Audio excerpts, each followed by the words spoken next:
Good evening. At my first Sundance festival, it's pretty special to present this award to Pat Mitchell. Robert Redford has already said a lot about her, and I think she's pretty well known to this audience. But Pat Mitchell and I have known each other for a long time, and I have admired her as a journalist, as a presenter for CNN, as the first woman president of PBS, and more recently for her work as president and CEO of TED Women. But more importantly, Pat was always there and is always there for other women, for gender equality, for women's empowerment, for women's leadership, for inclusion, for young women, for Indigenous women.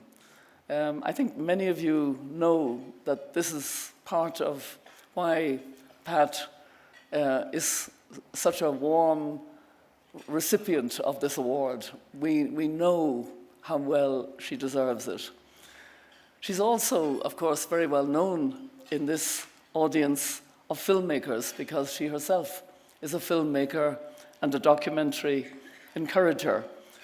And I know that you value enormously her passion, her commitment, her persistence. I call her persistent Pat because she's always, determined, whatever the obstacle, we'll get it done, we'll get it done. And for 30 years, Pat has been on the board of Sundance. And I can only think of the wisdom of the experience that she's been able to bring to Sundance during those 30 years. And I'm glad that that was fully acknowledged by Robert Redford this evening, because Pat is a person who gives of herself and collaborates very effectively. And in recent years, Pat has been describing herself, as you know, as many of you would know, as a dangerous woman. Yeah. It's the title of her memoir, and she sees herself as a dangerous activist now. And what is that word, dangerous? I think it builds on all the skills that Pat has evolved over the years, so that it's really about dangerous collaboration to good purpose. Dangerous collaboration to good purpose.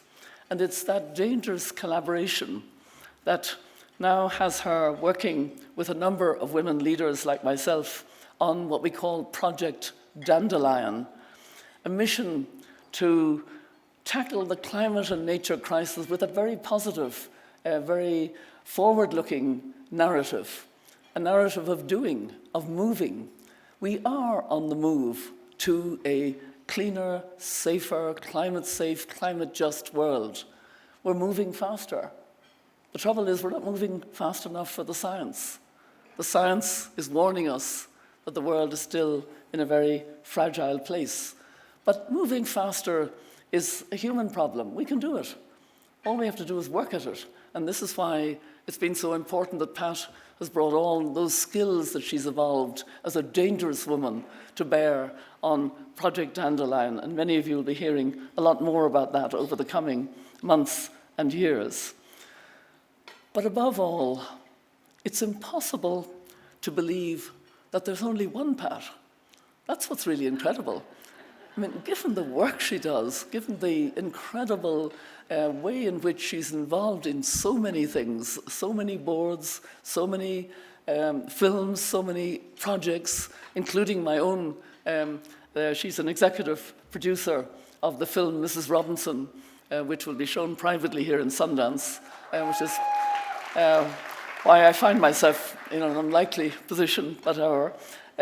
Anyway, not only is Pat incredible for the variety of things that she has done and always has been doing, but she is incredible for showing up for her family, showing up for her friends, showing up for people who need that help that Pat can give. And let me give you one example, and I'll sort of finish with this, but I remember it very vividly. We were invited, Pat and myself, to be on a panel in London of the Women of the World WOW Festival. And remember the date. The date was the 7th of March, 2020. And we already knew that there was a very worrying virus. The World Health Organization was warning us about it. Not many of us were wearing masks at that time, as I recall. There was an audience of 600 people there. We were elbowing rather than shaking hands. We were trying to remember not to hug each other and failing badly because we were hugging all the time, which we shouldn't have been doing. We knew that. And the point I wanted to make is that Pat came over from Atlanta for that. She knew that she was taking a risk in coming, and I gather she almost didn't get back to the United States before all the airlines were closed and everything was closed because of COVID. But when Pat came, she said to us, I said I would come, and I believe that when you say something, you show up. And that is one of Pat's great and loving strengths. She gives of herself. She gives